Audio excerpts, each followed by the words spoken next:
네. 예배 시작하시기 전에 기도드리겠습니다. 하나님 아버지 감사합니다. 오늘도 주님께서 아버지 전에 아버지 저희를 인도하여서 예배하게 하시고 찬양하게 하시니 감사합니다.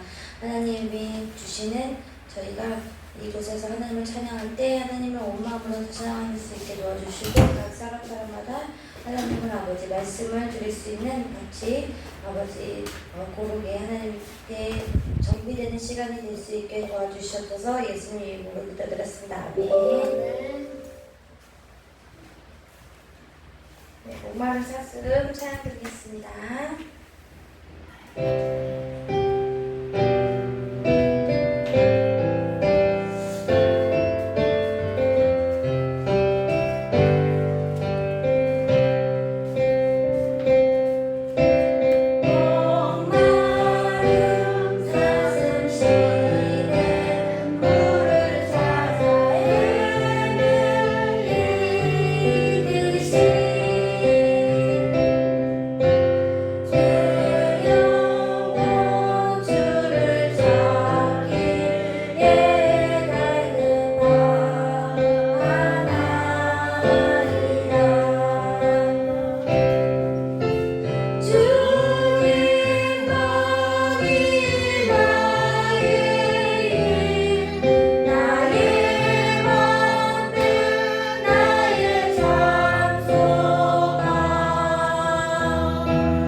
짐 다 내려놓고 오직 주님만 이 예배 시간에 시선을 옮기는 은혜의 시간이 됐으면 좋겠습니다.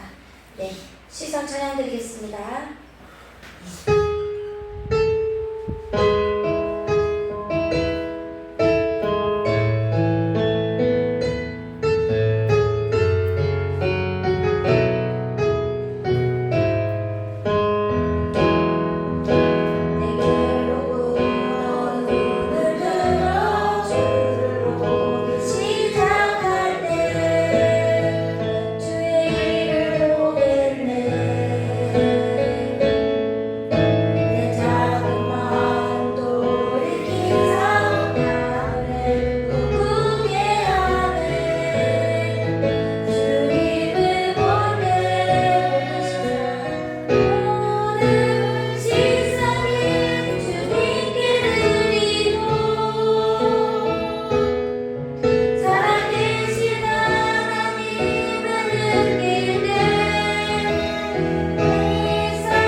드리겠습니다.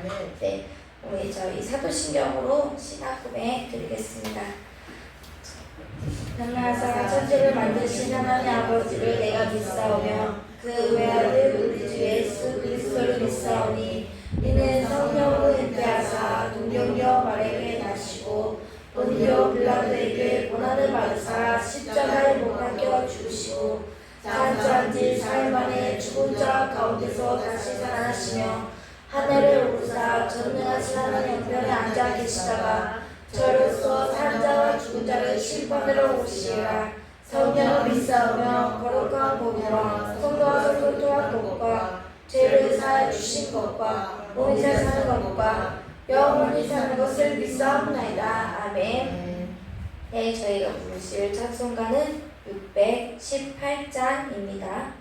찬송가 618장 찬송 부르겠습니다.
이현미 권사님 나오셔서 기도 드리겠습니다.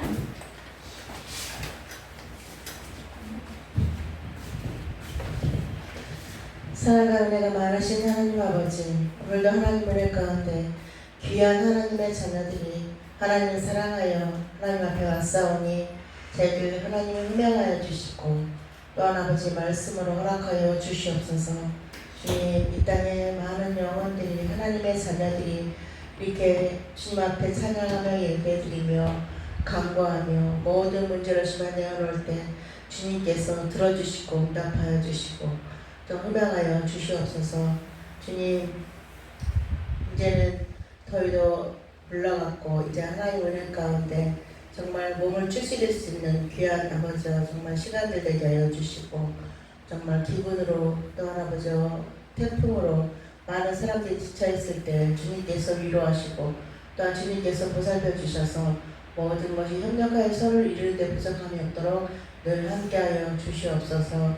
세계의 모든 아버지와 화제와 또한 모든 문제점, 전쟁들이 주님 앞에 아버지와 정말 저희들 간구할 때마다 주님 그 문제를 주님 저희들이 잘 바라보고 또한 구할 때 하나님의 뜻 가운데 섭리 가운데 해결될 수 있도록 함께하여 주시옵소서.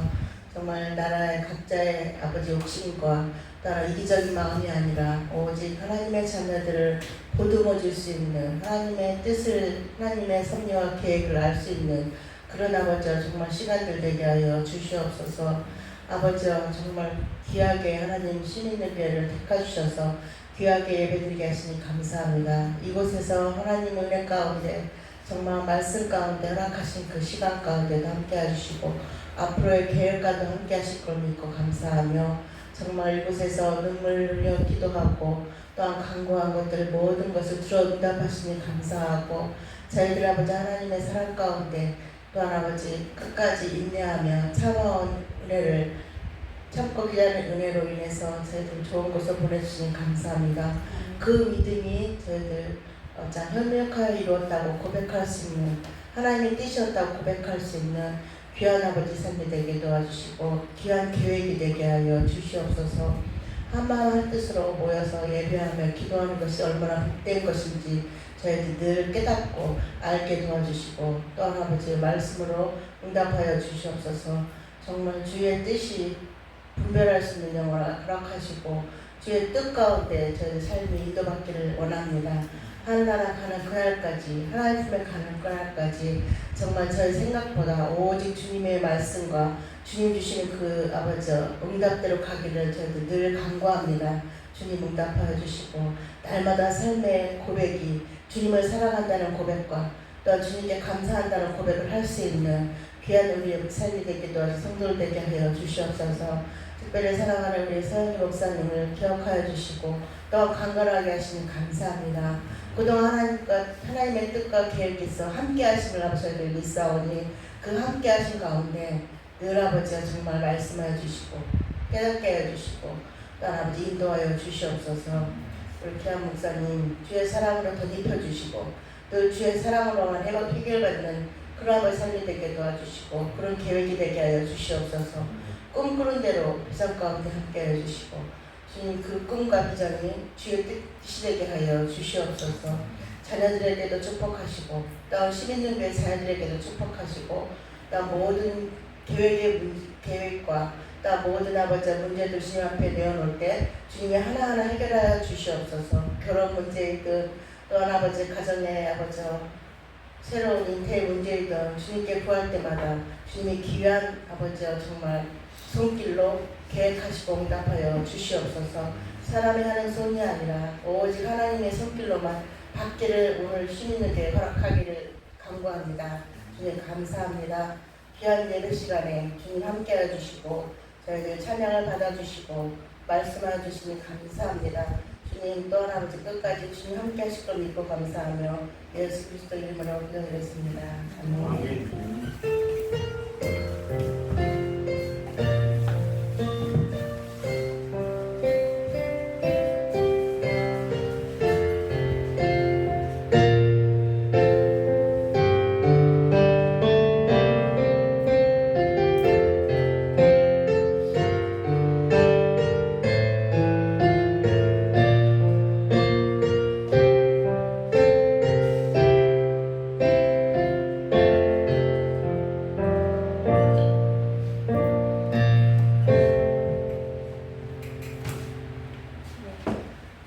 목사님 나오셔서 말씀 전해주시겠습니다.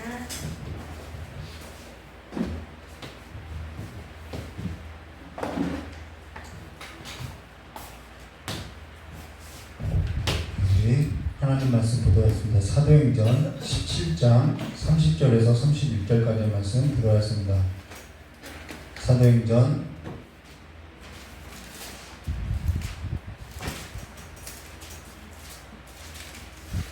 17장 30절에서 31절입니다. 신약성경 219페이지입니다. 사도행전 17장 30절과 31절입니다. 우리 함께 30절과 31절 합독하도록 하겠습니다. 알지 못하던 시대에는 하나님이 감각하셨거니와 이제는 어디든지 사람에게 다 명하사 회개하라 하셨으니 이는 정하신 사람으로 하여금 천하를 공의로 심판할 날을 작정하시고 이에 그를 죽은 자 가운데서 다시 살리신 것으로 모든 사람에게 믿을 만한 증거를 주셨습니다 하시나. 아멘. 참 기도하도록 하겠습니다. 고맙고 감사하신 하나님 아버지, 우리가 하나님의 형상으로서 이제는 온전케 되었고 그 온전케 된 그 삶 안에서 하나님께서 주신 믿음을 가지고 살아갈 수 있도록 주님께 도를 내려주시었고 그 믿음을 끝까지 지킴으로 인해서 최후의 승리까지 얻는 거룩한 백성들이 될 수 있도록 주님께 역사해 주시길 간절히 원하오며 깨어주신 예수님의 이름으로 기도드리옵나이다. 아멘. 오늘 웨스트민스터 신앙고백서 33장 1항부터 3항 최후 심판에 있어서 우리 함께 하도록 하겠습니다. 정말 웨스트민스터 신앙고백서를 마친 것이 하나님의 은혜이고요. 또 교회의 머리가 되신 우리 주 예수 그리스도와 우리에게 또 성령 하나님께서 깨닫게 해주셔서 이 진리의 말씀을 알게 하신 그 모든 영광과 또 감사를 하나님 앞에 올려드립니다. 정말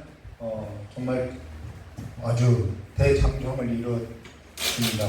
1년이 넘게 이 웨스트민스터 신앙고백서를 하게 됐는데요. 아무튼 오늘이 이제 최후 심판에 있어서 오늘 함께 나누기로 했습니다. 오늘은 웨스트민스터 신앙고백서 제33장 1항부터 3항까지 최후 심판에 있어서 저와 여러분이 함께 나눌 것인데요. 사실 최후 심판에 있어서는 저 역시도 처음 설교해 본다라는 거예요. 이 웨스트민스터 신앙고백서에 있어서 함께 나누지 않았다면은 이 최후 심판에 있어서 설교를 했을까라는 생각도 하게 됩니다. 근데 오늘 저 여러분이 최후 심판에 있어서 함께 나눌 것인데 이 최후 심판과 관련해서 이 종말론이 나오는데 이 종말론에는 성경 신학적으로 어떠한 내용이 있냐면요. 새 하늘과 새 땅, 그 다음 새 예루살렘, 그 다음 두 번째는 천년왕국, 이 내용 두 가지가 있는데요. 이것은 이 웨스트민스터 신앙고백서 33항 1항부터 3항까지 있어서 다루지 않고 있기 때문에 이 시간에는 다루지 않을 거라는 것입니다. 오늘은 웨스트민스터 신앙고백서에 나오는 최후의 심판에 관해서 성경에 근거한 이 최후 심판에 있어서만 다루도록 하겠습니다. 그럼 저와 여러분이 최후 심판에 있어서 좀 오해하고 있는 부분을 좀 거두어야 한다는 것입니다. 그것이 뭐냐면요. 어떤 사람은 죽으면은, 사람이 죽게 되면은 영생하든지, 그렇죠? 영생하든지 아니면은 영벌한다라는 거예요. 이 둘 중에 하나로 그냥 결정이 된다라고 생각한다라는 것입니다. 틀린 말 아니라는 거예요. 저와 여러분이 죽는 순간 영생을 하든 영벌한다라는 거예요. 거기는 그냥 딱 반드시 기정되어 있다는 거예요. 정해져 있다는 것이죠. 근데 이미 우리가 딱 죽는 순간이면은 영생이든 영벌이든 딱 정해지는데 근데 무슨 최후 심판이 또 있냐는 거예요. 그렇지 않나요? 이것이 최후 심판으로서 이해하고 있다는 거예요. 근데 이미 죽어서 잠든 성도라고 이야기해요. 잠든 성도들은 지금 무엇을 기다리느냐면 부활의 몸을 기다리면서 또한 최후의 심판을 기다리고 있다는 거예요.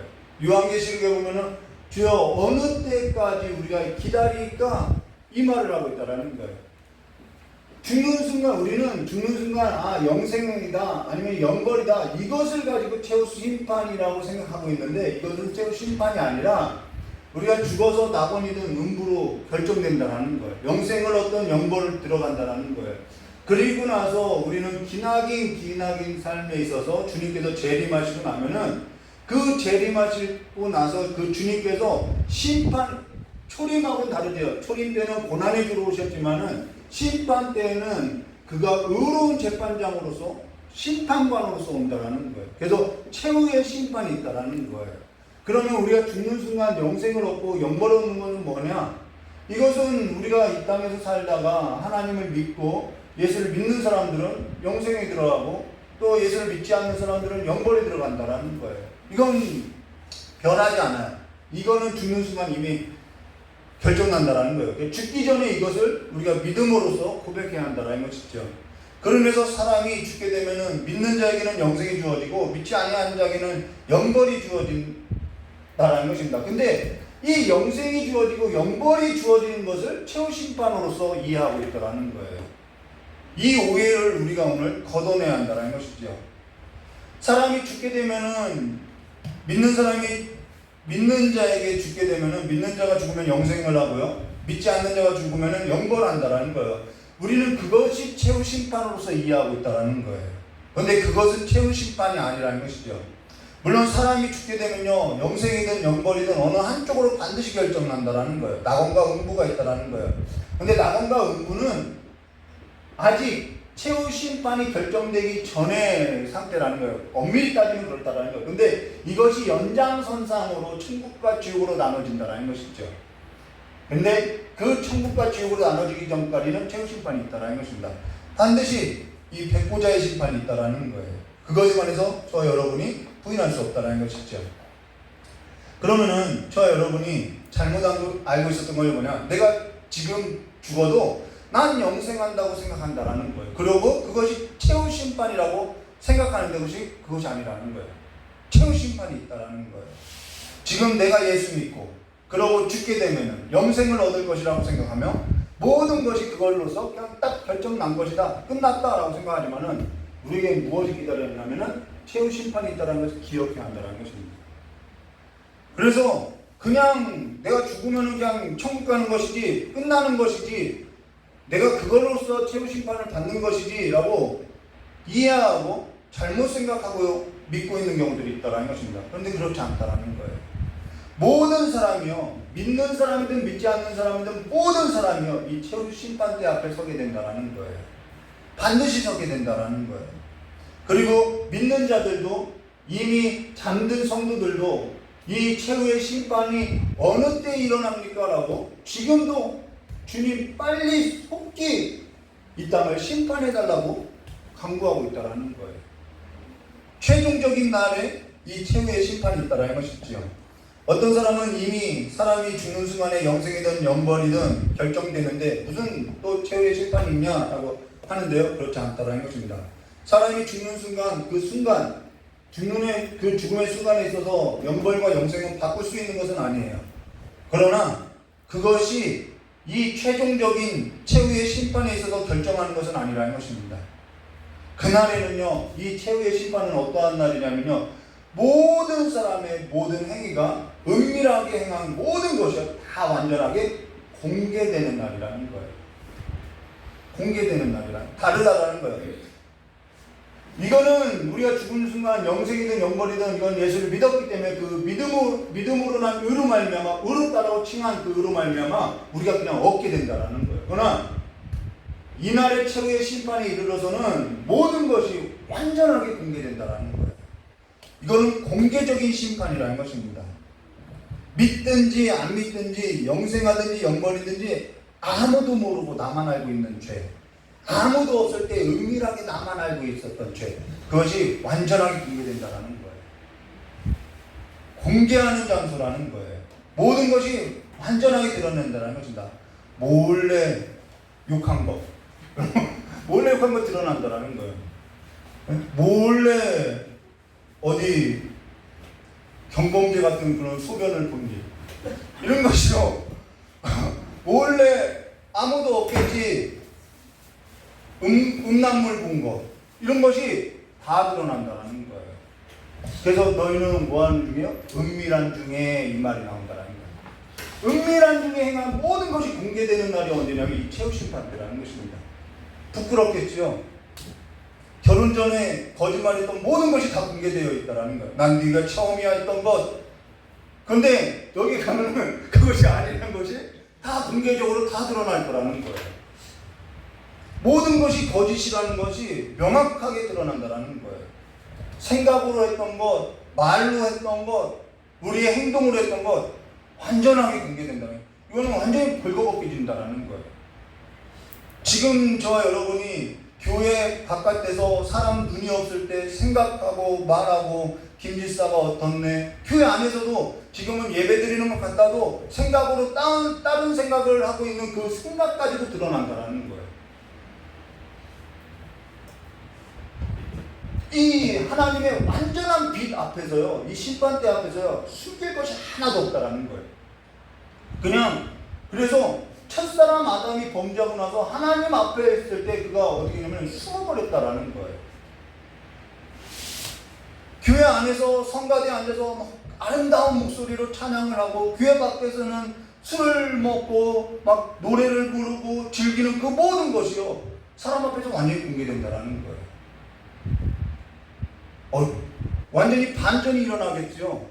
교회 안에서 저게 착실했던 사람이 저랬던 거야? 이 반전이 일어나는 일이라는 거예요. 근데 그것보다도 우리가 교회 바깥에서 은밀하게 나 혼자 있을 때 그것이 진짜 신앙인데 그때 내가 무엇을 했는지 그 생각까지도 그 말까지도 그 행동까지도 완전히 공개된다는 거예요. 여러분이 기도했던 내용마저도 나 기도 열심히 했어요 했던 그 기도의 내용마저도 다 공개된다는 거예요. 열심히 했는지 안 했는지 그 모든 판단은요 하나님께서 하신다는 것입니다. 숨길 수 없다라는 거예요. 그것이 최후 심판이라는 거예요. 여기서 죽는 순간 영생을 얻었다, 영벌을 얻었다, 이거는 기정사실이지만은 우리에게는 이 최후 심판이 있다는 것입니다. 그러면 오늘 우리가 이 최후 심판에 관한 교리 한 가지만 믿고 있어도 우리가 은밀한 중에 내가 무엇을 행하고 살아야 하는지, 우리가 정말 하나님의 지혜를 얻어서 어떠한 말을 행하고 살아야 하는지 우리가 알 수 있다는 거예요. 정말 반전이 일어나겠지요. 교양이 있다고 생각했던 사람이 아주 흉악한 생각을 하고 막 입에 독을 품고 살아가고, 사람 앞에서는 교양이 있고 신앙이 있다고 했던 그 사람이 사람 없는 곳에서는 뭐 온갖 일을 다 벌리고 있더라는 거예요. 바람도 피고 술도 먹고 도둑질도 하고 음란물도 보고, 그 모든 것이 이 최후의 심판대 앞에서는 숨길 수 없이 다 드러난다는 것입니다. 그래서 최후 심판이라는 것은 영생이냐 영벌이냐라는 것을 말하는 것이 아니라 공개할 장소라는 것입니다. 저와 여러분이 한 주의 삶만 공개해도요, 여기 공개가 해도요, 여기 있을 사람 아무도 없다라는 것입니다. 그래서 스펄전이 그런 말을 했죠. 어떤 사람이 자기에게 막 욕을 했는데 자기가 막 이랬다고. 그랬더니 스펄전이 그런 말을 해요. 그 사람이 당신의 속내를 말하지 않았으니까 그냥 욕으로서 끝난 거라고. 당신의 속내까지 알았으면 돌을 던졌을 거라고, 이런 말을 했다라는 거예요. 네, 교회는 그러한 공동체라는 거예요. 예배 시간에 아주 예배를 드린다고 해도, 설교를 듣고 있다고 해도 목을 곧게 하고 마음을 강팍하게 할 수 있는 것, 그 모든 것이요 이 날에는 다 드러난다는 거예요.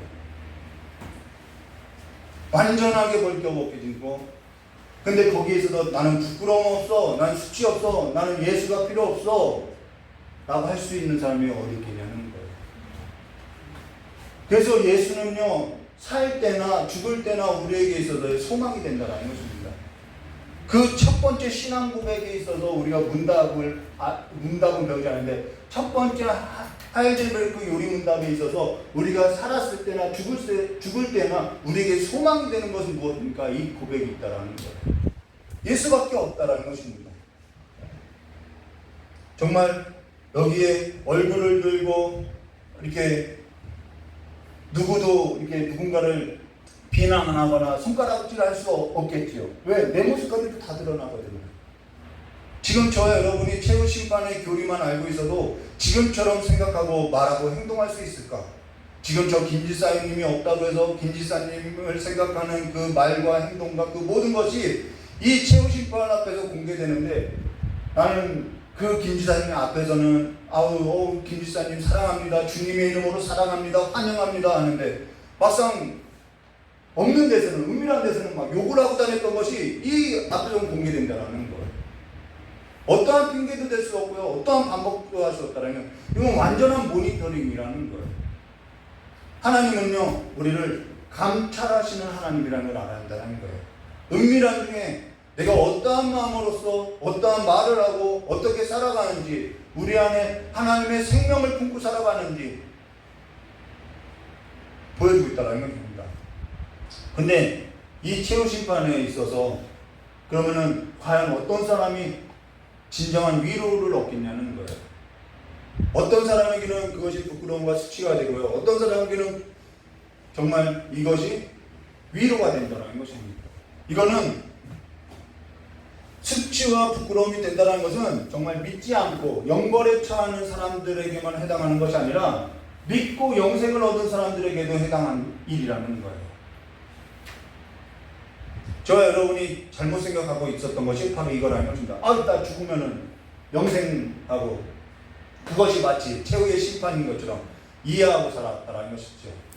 어떤 사람에게는 부끄러움과 수치가 되는데, 그런 일이 있어서 믿지 아니하고 마치 그것이 영벌을 받게 되는 자, 믿지 않는 자들에게만 해당한다고 생각하고 있더라는 것이죠. 그러나 여기 부끄러움과 수치는요, 믿는 자에게도 영생을 얻게 된 자에게도 해당한다면 모든 사람이 이 최후의 심판대 앞에 서게 된다는 거예요. 죽으면 영생이지 그걸로써 끝나는 거지 그렇지 않다라는 것이죠. 저 여러분이 죽는 순간 영생이라는 거예요. 영벌이든 영생이든 결정할, 이건 바꿀 수 없어요. 죽는 순간에는.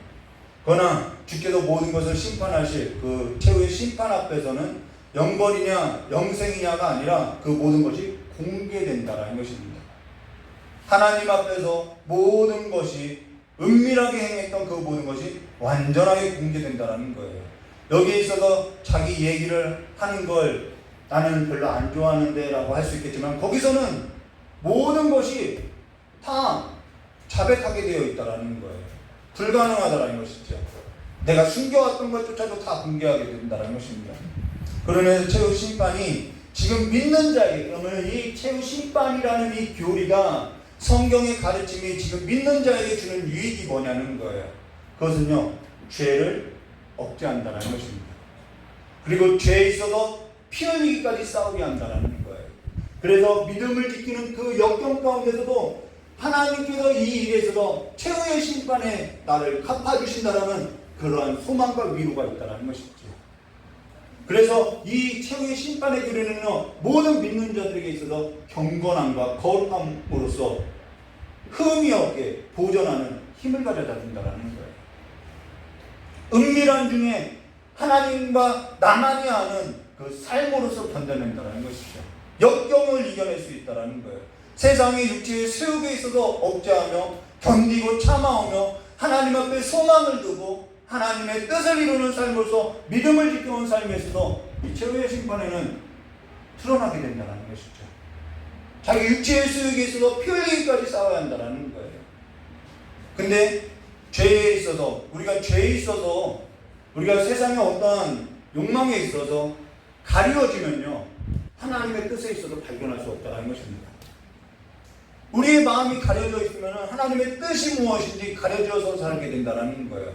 여러분, 저와 여러분이 영적인 이야기를 좀 할까요? 마귀는요, 저와 여러분을 그와 같이 그냥 흘러 떠내려가게 만든다는 거예요. 최후 심판이 있는 그날까지 알지도 못하고 그냥 흘러 떠내려가게 만든다는 거예요. 그래서 진리의 말씀을 왜곡시키고 있다는 거예요. 너희들 죽으면은 영생하는 거야. 그걸로 그냥 끝나는 거야. 그러니까 지금은 너희들이 그냥 하나님의 은혜 가운데 살아면 돼. 은혜 받게 한다라는 거예요. 마귀도 은혜 받게 한다라는 거예요. 근데 그것이 진리의 말씀이냐? 그 진리의 말씀을 왜곡시키는 것이 마귀의 하는 일이라는 것입니다. 최후의 심판에 있어서 이 잘못된 생각을 가지게 하고 그 진리의 말씀에 있어서 왜곡시켜서 지금 오늘의 삶에 있어서 죄의 문제가 해결됐는데 이 죄 아래에서 사망의 노예가 되어서 육체의 소욕을 따라, 육체의 소욕을 죽이는 것이 아니라 육체의 소욕을 따라서 삶을 허비하게 하고 있다는 거예요. 하나님의 뜻에 있어서 삶을 찾아내게 하지 못하게 한다는 것이죠. 그러면서 최후의 심판이 있을 때 그 마귀는 뭐냐면 참수하고 성도들을 고소하고요, 정죄하고 부끄러움과 수치를 입게 한다는 것입니다. 상급을 얻지 못하게 한다는 거예요. 하나님께서 반드시 갚아주신다, 하나님께서 보호하신다, 이 믿음을 얻지 못하게 한다는 거예요. 이런 마귀의 전략에 있어서 저와 여러분이 이 최후의 심판의 교리에 있어서 성경 말씀의 진리의 말씀에 있어서 배우지 못한다면 모르고 산다는 거예요. 성령께서 저와 여러분을 내주하시고 그 성령 하나님께서는 이러한 모든 일에 있어서 진리에 있어서 저희들에게 가르치고 깨닫게 하고 우리를 진리 가운데로 부끄러움 없이 살아갈 수 있도록 상급을 얻을 수 있는 삶으로서 하나님께서 갚아주신다는 그 믿음을 갖고 살 수 있도록 우리를 이끌어간다는 것이죠. 오늘 웨스트민스터 신앙후에서 33장 1항부터 3항 최후 심판에 있어서 1항과 1번 말씀 보도록 하나님께서는 예수 그리스도로 말미암아 의로서 심판하실 한 날을 정해 놓으셨다. 의로서 심판할 날을 정해 놓았다는 것입니다. 사도행전 17장 30절과 31절 알지 못하던 시대에는 하나님이 관가하셨거니와 이제는 어디서든지 사람에게 다 명하사 회개하라 하셨으니 이는 정하신 사람으로 하여금 천하를 공의로 심판할 날을 작정하시고 이에 그를 죽은 자 가운데서 다시 살리신 것으로 모든 사람에게 믿을 만한 증거를 주셨느니라 라고 아주 확실한 증거를 줬다라는 거예요. 정하신 사람으로 하여금이라는 것은 예수 그리스도, 그 예수 그리스도가 하나님의 의지요. 이 예수로서 심판할 날을 정했다라는 것입니다. 오늘 저 여러분이 한 가지 기억하기 것이 뭐냐면은 저 여러분의 세계관, 가치관이라고 하죠. 그 가치관에 있어서 성경적 가치관이 저희들에게는 성경의 말씀으로 세워진 가치관이 있어야 하는데 그 성경적 가치관에 있어서 핵심이 뭐냐면은 하나님의 형상이라는 것입니다. 저 여러분은 하나님의 형상으로서 지음받았다라는 거예요. 근데 마귀는 첫사람 때부터 지금도 사람이 마귀에게 미혹되어서 하나님께 죄를 범하고 타락하고 나서 하나님의 형상에 있어서 깨어졌다라는 거예요. 지금 저와 여러분이 그 세상 가운데서 살고 있다라는 것입니다. 이와 같은 세상에서 살고 있다라는 거예요. 그로 인해서 하나님께서는 하나님의 본체이신, 하나님의 영광의 광채이신, 하나님의 광채이신, 하나님의 영광의 형상이신 그 아들 예수 그리스도를 우리에게 보내셨다라는 것이죠. 그래서 우리는 하나님의 형상, 하나님의 영광의 광채가 무엇인지 모르는 자들이 아니라 그가 예수라는 것을 알고 있다는 것입니다. 그리고 오늘 예수께서는 그의 피로 저와 여러분의 모든 허물과 모든 죄를 사하시고 그의 몸으로 우리의 부끄러움과 우리의 수치를 다 덮으셨다라는 거예요. 영생이 뭐냐? 그럼 우리가 영생에 대해서 생각해야죠. 영생이 뭐냐? 죽으면 천국 가는 것. 성경은 그렇게 말하고 있지 않다라는 거예요. 오늘 예배에 나와서 형식을 짓고 가정에 나와서 말씀을 묵상하고 사는 것이 내가 지금 영생이야 라고 생각할 수 있지만 그거는 어디까지나 형식을 지키는 거라는 거예요. 영생이라는 것은 성경 말씀에 유일하신 참 하나님 곧 그가 보내신 자 예수 그리스도를 아는 것이라는 거예요.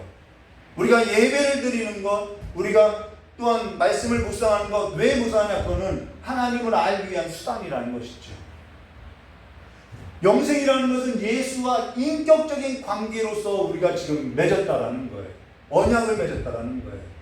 저와 여러분이 예수를 믿을 때 영생을 얻었다는 것은 전에 하나님과 인격적인 관계 없이 살던 삶에서 이제는 하나님과 인격적인 관계를 맺는 삶으로서 살게 됐다라는 거예요.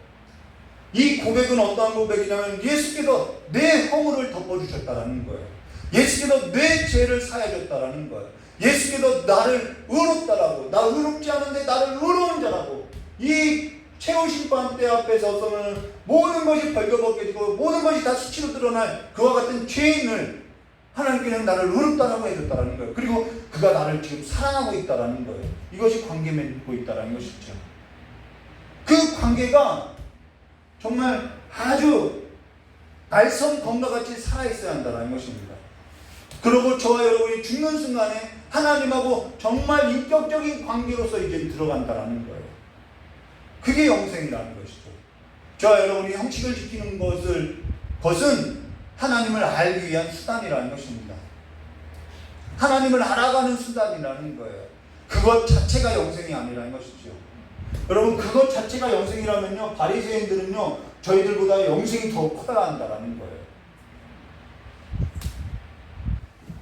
하나님하고 그분이 우리와 그 아들의 피로서 관계를 맺고 있고 우리가 그 하나님과 예수와 관계를 맺고 살아가는 그 삶에 있어서는 여러 가지 환난을 당하고요, 여러 가지 고난을 당하고요, 여러 가지 시험을 당하게 되어 있다는 거예요. 내가 예수를 사랑하고 살아가는데요 시험이 없어요. 내가 예수를 사랑하고 살아가는데 고난이 없어요. 이거는 예수를 사랑하는 것이 아니지요. 그러나 이 모든 일에 있어서 예수를 내가 사랑하는 일로 인해서 내가 시험도 당하고, 여러분 정말 직장 생활에서요 예수 믿고 한번 살아보세요. 가정 안에서요 예수 믿고 살아보세요. 별나다고는 소리 다 듣게 된다는 거예요. 정말 예수와 함께 인격적으로서 영생을 누리는 삶으로서 살아가면요 우리가 칭찬을 받는 것이 아니라 참 별나게 믿는다라는 소리를 듣게 된다는 거예요. 그러나 그 예수와 함께 살아가는 그 삶에서도 내가 환난을 당하고 고난을 당하고 그러나 그 고난과 함께 우리가 무엇이 있다라는 걸? 최후 심판. 이 모든 일에 있어서 내가 믿음을 지키는 것, 그분과 영생을 누리는 삶에 있어서 이 최후의 날에 뭐가 있다라는 걸? 우리에게 위로가 있다라는 거예요. 그러니까 소망이 되는 거예요, 진짜. 지금 북한 지하 성도들은요, 주님 하루속히 오시옵소서 기도하고 있다라는 거예요. 근데 지금 남한 지상에 있는 성도들은요, 주님이 언제 오시든 말든 죽는 순간 난 영생하니까, 난 천국이니까, 그러고 나서 마귀에게 미혹된 자와 같이 죄의 마음이 가려워져서 하나님의 뜻에 있어서 알지 못하고 그냥 세상에 속한 자와 같이 먹고 마시고 즐기고 있다면 노아 때 심판의 날과 같이 부끄러운 일을 우리가 벌거벗기듯이 당하지 않냐는 거예요. 그뿐 아니라 자기 수욕을 따라서 내가 물질을 사랑하고 오락을 즐기고 세상의 풍조를 따랐던 그 불순종 가운데서 살았던 그 모습 그대로 내가 살았던 그 모습이 완전히 드러나지 않겠냐는 거예요. 하나님 뜻의 마음이나 뜻이나 삶에 두지 않고 있는 것, 그러면서 다른 성도에 있어서는 비난하고 나의 바른 죄의 길에 따르며 악을 생각하고 회개하지도 아니하고 회개하는 마음도 없고 고집만 있고 하나님이 아닌 세상을 더 사랑하는 모습이 이 앞에서 다 드러날 것인데 그때도 은혜였다라고 말할 수 있겠냐는 거예요. 그것이 영생이라고 말할 수 있겠냐는 거예요. 그로 인해서 뭐가 있는 거예요? 최후의 심판이 있다라는 것입니다. 정말 예수와 함께 영생을 누리고 살아온 그들에게 있어서 정말 하나님이 정말 갚아줄 수 없는 위로로서 갚아주기 위해서 이 최후의 심판을 보류해 놨다라는 거예요. 그래야 이 최후의 심판 날에 하나님이 참으로 공평하시다고 할 수 있는 거예요. 우리는 이 땅에서 하나님 너무 불공평해요 라고 말할 수 있지만 이때에는 그날에는 하나님 참으로 공평하시구나 라는 것을 볼 수 있다는 것입니다.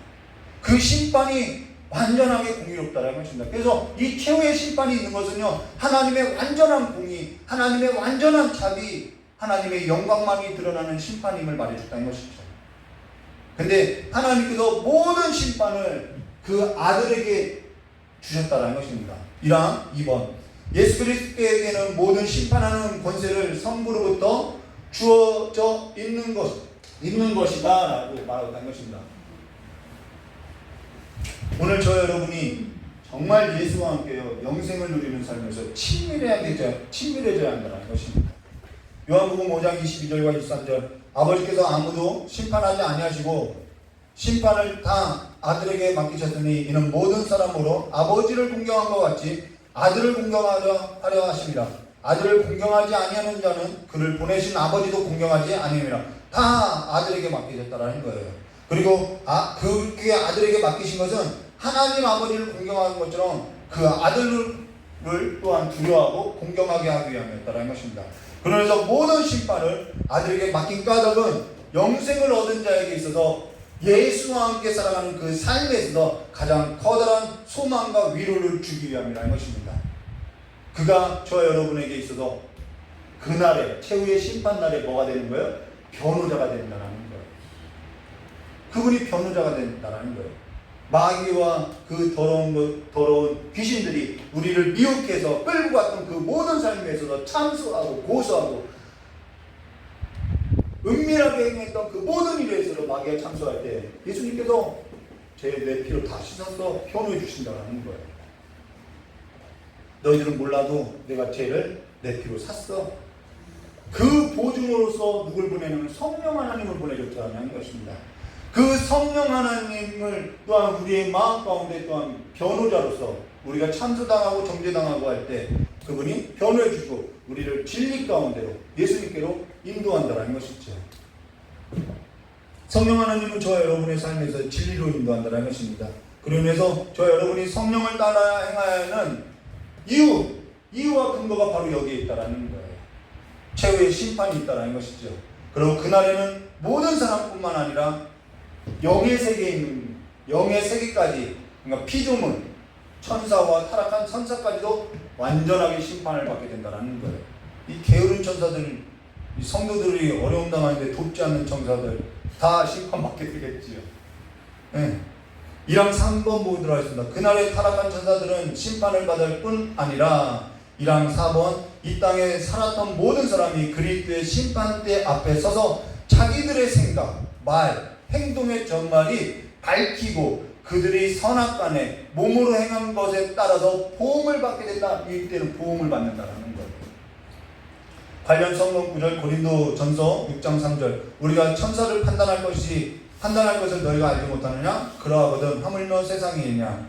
유다서 1장 6절 또 자기 지위를 지키지 아니하고 자기 처소를 떠난 천사들을 큰 날의 심판까지 영원한 결박으로 흑암에 가두셨느니라 라고 이 마귀를 더러운 귀신들을 가둬놨다라는 것입니다. 지금 저와 여러분이 가만히 생각해 보라는 거예요. 저와 묵상해 보라는 거예요. 저와 여러분이 하나님의 형상으로 지음받았다라는 거예요. 근데 저와 여러분의 삶에 있어서 하나님의 형상이 아닌 하나님과의 교제가 아닌 삶에 있어서 저와 여러분의 마음에 있어서 가려지고 고난을 겪고 있다고 하고 또 고생을 하고 있는지 우리가 가만히 생각해 보라는 거예요. 내가 하나님의 형상을 받았는데 내가 지금 질병으로 내가 또한 어떠한 가난과 고난으로 이것이 내가 하나님과 교제함으로써 주어지는 거라면은 우리에게는 최후의 심판이 커다란 소망이 되겠지만은 내가 그러지 않고 내가 마귀에게 속하여서 죄 아래에서 사망 죽은 자 같이 내가 살고 있다면은 하나님의 징계의 도구로서 하나님께서 이 모든 것을 허락하셨는데 그 허락하심을 따라서 살아가고 있는데 우리가 깨어있지 못한다고 한다면은 우리는 정말 부끄러움과 수치를 당한다라는 거예요. 근데 내가 하나님의 자녀로서 하나님의 형상으로 살아가는데 이러한 것이 내 삶에서 공격을 한다면은 우리 억울하지 않다는 거예요. 내가 하나님의 자녀인데 원통하지 않냐는 거예요. 이것들이 어디 감히 하나님의 백성을 사망아 내가 쏘는 것이 어디 있느냐라고 우리가 대적하지 않겠냐는 거예요. 근데 이것에 있어서 영적인 원리에 있어서 마음이 가려지니까 그런가 보다 하고 따라간다는 거예요. 죽든지 살든지 죽기까지 싸우지 않는다라는 거예요. 저와 여러분에게 강력한 하나님의 권능과 무기를 주어졌는데도 그런가 보다 한다라는 거예요. 그리스도 안에서 하나님의 형상에 있어서 온전케 된 자로서 주의 이름으로서 얼마든지 이 능력을 가지고 살아갈 수 있는데 내가 그것에 있어서 내가 끝까지 싸우다가 그것들과 싸우다가 내가 죽어서 영생을 얻었는데도 여기 이 땅에서는 보지 못했어도 우리에게는 최후의 심판이 있다라는 거예요. 그래서 싸울 소망이 있다라는 것이죠. 근데 마귀가 저와 여러분을 성도를 마귀가 두려워해요. 여러분 저희가 마귀를 두려워해야 하는 것이 아니라 마귀가 저와 여러분을 매우 두려워하고 있다는 거예요. 하나님의 자녀된 권세가 있기 때문에. 근데 마귀가 저와 여러분을 두려워하여서 무엇을 하냐면요 저와 여러분에게 있어서 죄에 있어서 자꾸 가리게 하는 거예요. 마음을. 그래서 사망의 노예로 죽은 자와 같이 계속해서 세상의 그 풍조에 떠밀려서 살아가면서 하나님의 능력을 갖고 하나님의 나라를 이 땅 가운데 힘있게 살아가게 못하게 한다는 거예요. 무장을 하나님께서 우리에게 주신 그 전신갑주를 이 무장을 해제시켜버린다는 거예요. 기도하지 못하게 하지요. 하나님과 영생을 가졌는데도 하나님과의 교제를 못하게 하지요. 노세 젊어서 노세 나중에 지금 할 것은 아니야. 얼마나 속이 좋냐는 거예요. 그 최후의 심판에 있어서 마귀는 성도들을 두려워하고 있다라는 거예요. 왜요? 자기들도 심판을 받기 때문이죠. 보험을 받기 때문이라는 것이죠. 그래서 오늘 저와 여러분이 해야 하는데 라고 하면서 하지 않고요. 그러면서 마음으로부터는 계속해서 멀어지고 있고요. 이 하나님께서 갚아주시는 날에 있어서 보지 못하고 있다는 거예요.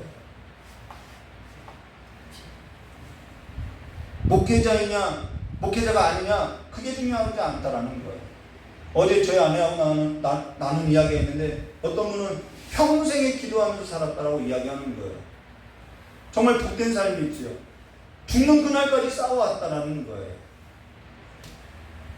교회 안에서는 경건한 사람처럼, 신앙인처럼, 믿음 있는 것처럼, 예수 생명이 있는 것처럼, 영생을 얻는 것처럼 말을 하나, 교회 밖에서는 무엇을 하고 다니는지, 무엇을 하는지 목회자가 다 몰라도요, 은밀한 중에 보시는 하나님께서 다 갚아주신다는 거예요. 하나님을 사랑합니다라고, 성도님 사랑합니다 하면서 밖에 나와서는, 은밀한 중에서는 술 한잔하고, 야, 술 없이 어떻게 사냐 이러고. 그것이 최후의 심판이 완전히 공개된다는 거예요. 그래서 진짜 예수 믿고 살아가는 사람들에게 있어서는 이 최후의 심판이요, 정말 빨리 왔으면 좋겠다라고 이야기하는 것이죠. 그러나 정말 예수와 함께 살아가는 그 삶에서도 정말 예수와 함께 고난을 겪지 않으면 이 최후의 심판이 좀 더디 왔으면 좋겠다라고 하는 것이죠. 그러니까 이 땅에서 회개하게 된다는 거예요. 생명에 이르는 회개가 일어나는 것이죠. 이 최후의 심판이 있으니까요. 완전히 벗겨지니까요. 예수가 변호하고 예수가 가려주지 않으면은 내 인생은 어떻게든지 살 수 없으니까 예수 붙들고 살게 되는 것이죠. 하나님의 나라가 임하게 된 사람은 이 땅에서 자기 삶에 있어서 전적인 회개가 일어날 수밖에 없다는 것입니다.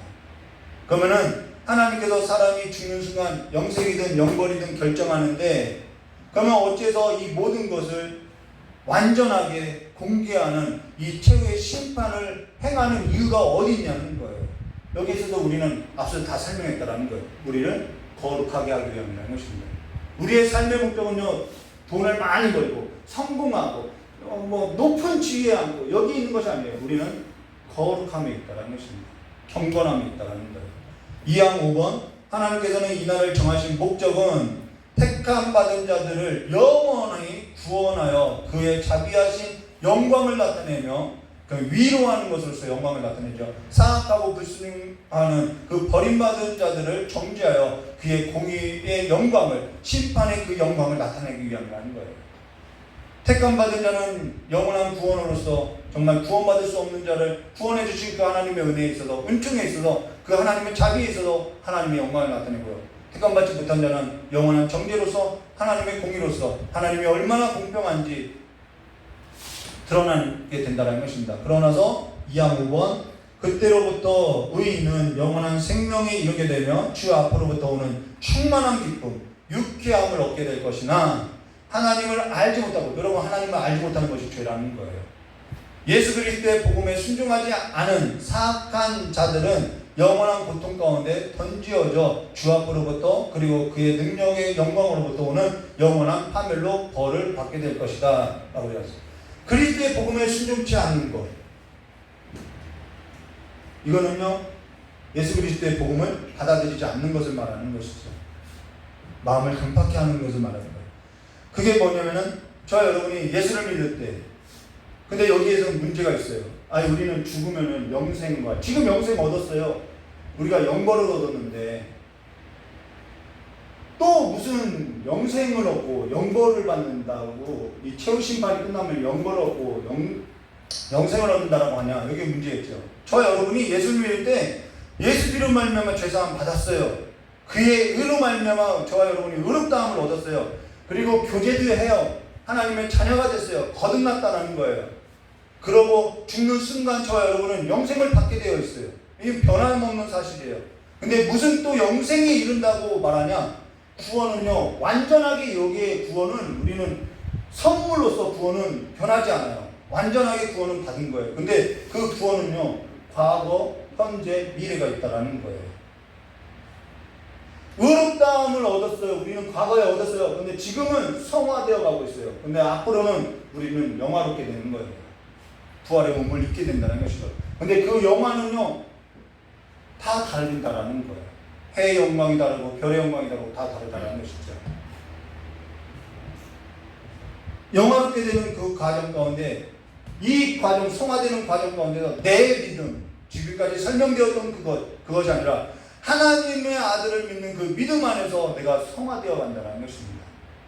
그러면서 그 성화라는 것은 이 땅에서 예수와 함께 생명을 나누는 삶으로서 시련도 당하고요, 고난도 당하고요, 재련되는 그 아픔도 있지만은 마귀에게 있어서 미혹되어서 더러운 귀신들을 따라서 사망의 노예로서 죽은 자와 같이 살던 그 모든 몸을요 벗어던지는 삶으로서요 내가 아픔도 겪지만요, 그러나 그 삶은요 우리를 영화롭게 한다는 것입니다.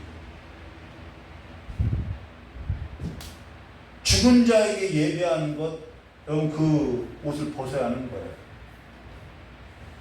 우리에게는요 살아있는 하나님 한 분밖에 없어요. 말씀을 통해 말이나 생각이나 행동이 우리는 자꾸 이 땅에서 성화되어 간다는 것입니다. 제가 전에 그런 얘기 했어요. 욕이 저 욕 잘했거든요.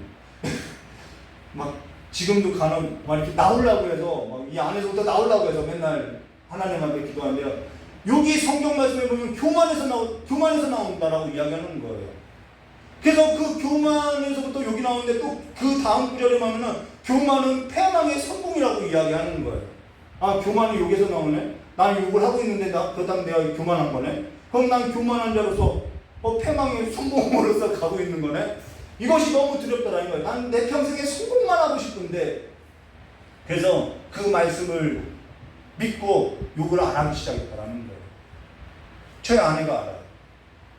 시베리스 막 이런 욕들을 하고 다녔다는 거예요. 직장 생활할 때 일을 못하고 실적으로 평가했기 때문에 아르바이트들한테 그렇게 욕을 하고 다녔다는 거예요. 그게 교만이라는 것이죠. 그게 패망으로 가는 길이라는 것이죠. 그래서 말씀을 통해서 우리는 계속해서 성화되어 간다는 것입니다. 음악도 노래도 이 세상의 문화도 그 모든 것이 다 무의미해지더라는 거예요. 거짓말하고 살았던 거, 나를 과장하고 살았던 거. 최후 심판 앞에 설 때는요 계속 이 땅에서 벗고 예수와 함께 벗어던지고 예수와 함께 옷을 입은 자로서 흠이 없는 자로서 우리가 의로운 재판장 앞에 서는 그날을 바라보면서 살아간다는 것이죠. 디모데후서 4장 7절과 8절. 나는 선한 싸움을 싸우고 나의 달려갈 길을 마치고 믿음을 지켰으니 이제 후로는 나를 위하여 의의 멸류관이 예비되었으므로, 사도 바울 영생 받았지요. 근데 뭐라고 이야기하겠어요? 이제 후로는 나를 위하여 의의 멸류관이 예비되었으므로 주 곧 의로운 재판장이 그날에 내게 주실 뿐만 아니라 내게만 아니라 주의 나타나심을 사모하는 모든 자에게 되니라 라고 했다는 거예요. 주의 나타나심을 사모하는 모든 자에게 되니라 라고 할 때, 이때 주의 나타나심을 사모했던 자들은 믿음을 지켜왔다라는 거예요. 근데 그때 믿음을 지켜왔던 그들은 지금 저와 같은 믿음을 지켜왔던 그 믿음과는 다르다라는 것이죠. 먹을 것을 다 먹고 입을 것을 다 입고 볼 것 다 보고 즐길 것 다 보고 놀 것 다 놀면서 믿음 지켜왔던 자들이 아니라는 거예요.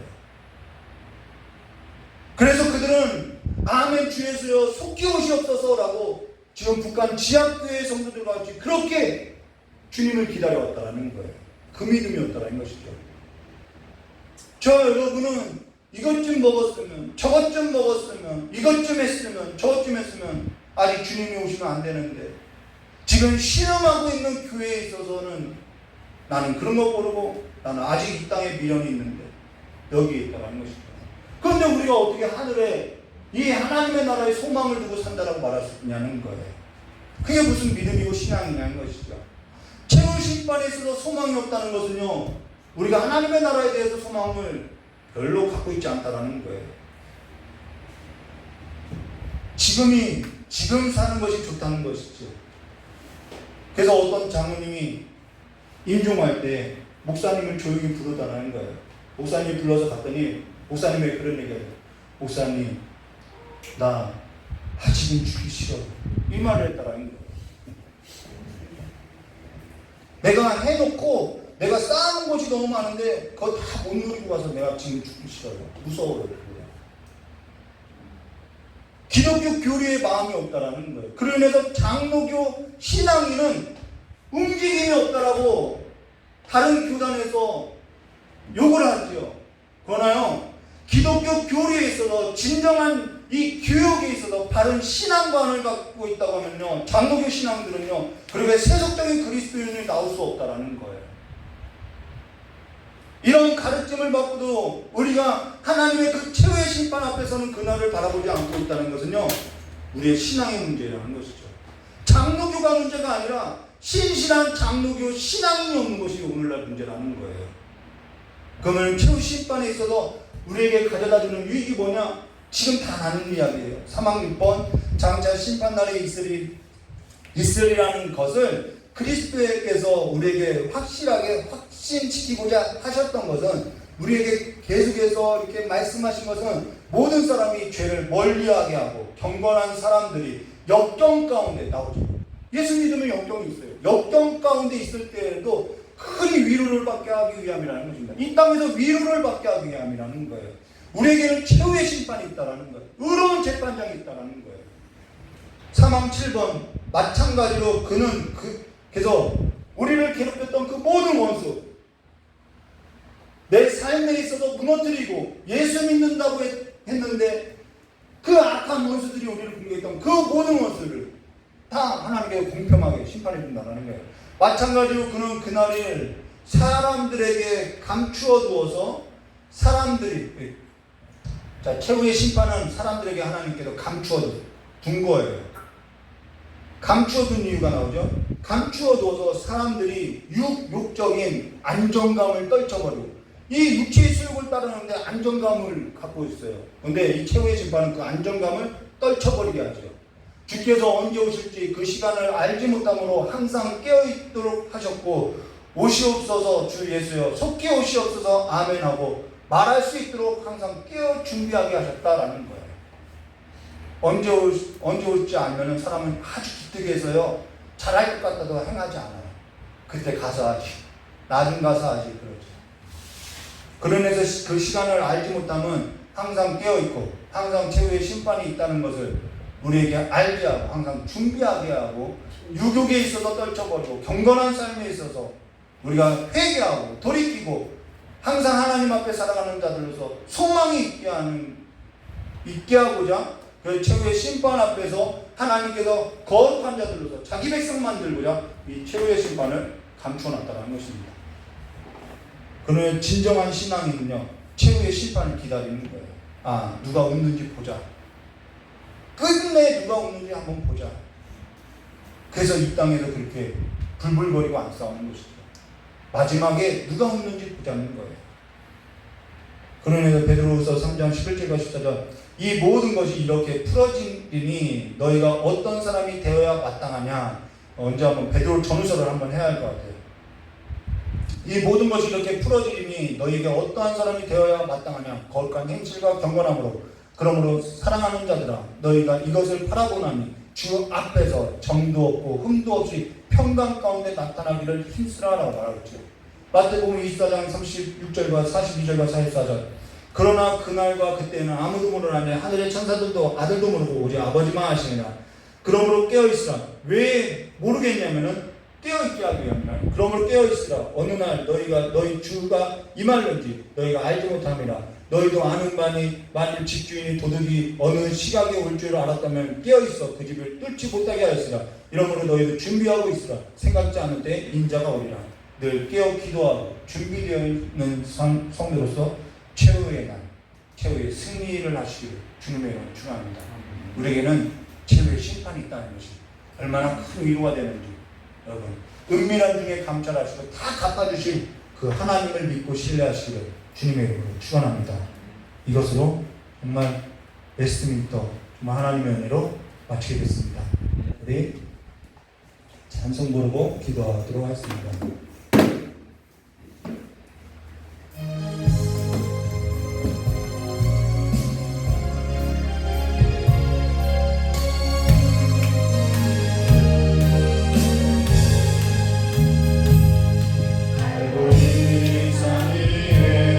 십자가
주셨기 때문에 살 수 있는 거예요. 전에 나훈아 씨가 바지를 반쯤 내리고 다 까볼까요? 다 까볼까요? 했는데 여러분 흉내까지 까면 부끄러움 당하지 않겠어요?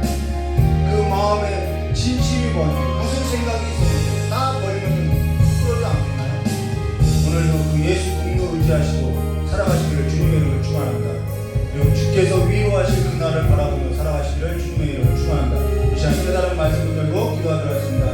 고맙고 감사하신 하나님 아버지, 이제는 주님을 바라보고 살아가는 삶의 소망을 얻게 하여 주시옵고 우리가 예수로 말미암아 받은 그 고난에 있어서 기뻐하게 있어서 예수와 함께 살아가는 그 삶에 있어서 주님께서 그날에 의로운 재판장으로서 모든 걸 갚아주시고 우리의 눈물을 씻어주시고 우리의 모든 삶을 회복시킨다고 하셨사오니 우리가 그 삶에서 끝까지 소망을 두고 살아갈 수 있도록 저 역사해 주시옵고 이 시간에도 하나님을 믿는 것으로 말미암아 아픔을 돕고 고통 가운데 있는 상한 심령으로서 이 자리에 나와서 예배를 드리는 우리 귀한 성도님들의 모든 삶에 있어서 하나님께서 위로하여 주시옵고 이 진리의 말씀으로 통하여서 성령 하나님께서 깨닫는 믿음을 허락하사 그 마음에 새로운 소망을 갖게 하여 주시고 아버지 날마다 주님 앞에 위로를 얻고 살아갈 수 있도록 저 역사의 힘을 갖춰서 원하고 합니다. 마지막 날에 그 끝날의 최후의 날에 비로소 웃게 되는 모든 것이 역전되는 그 삶에 있어서 주와 함께 승리의 보좌 앞에 주님과 함께 웃을 수 있고 눈물을 닦을 수 있고 주님과 함께 소망의 노래로서 희망의 노래로서 기쁨의 노래로서 주의 보좌 앞에서 주님께서 일하셨다라고 주님께서 행하셨다라고 함께 찬양할 수 있는 거룩한 백성들로서 일어날 수 있도록 역사해 주시기 간절히 원하고 원한나요. 주께서 첫사람 아담이 실패할 때부터 우리에게 소망을 주셨고 우리의 부끄러움을 가려주셨고 우리에게 약속하신 것을 주께서 성취하시고자 이 처음에 심판을 허락하셨사오니 아버지의 그 인자하심이 영원하고 영원하니 아버지는 날마다 주 인자하심을 찬양하며 일수를 고백하는 성도들의 삶이 될 수 있도록 역사해 주시기 간절히 원하고 원합니다.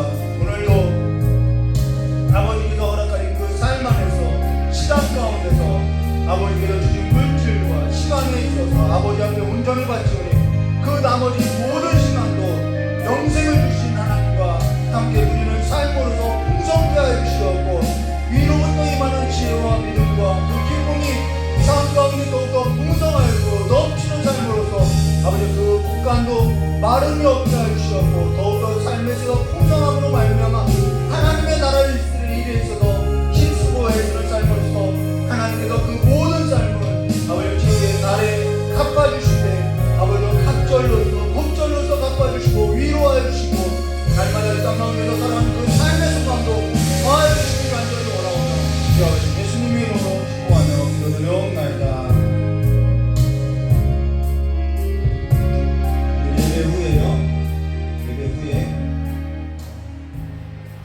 예배 후에 잠깐 회의를 하도록 하겠습니다. 축도로서 예배를 마치도록 하겠습니다.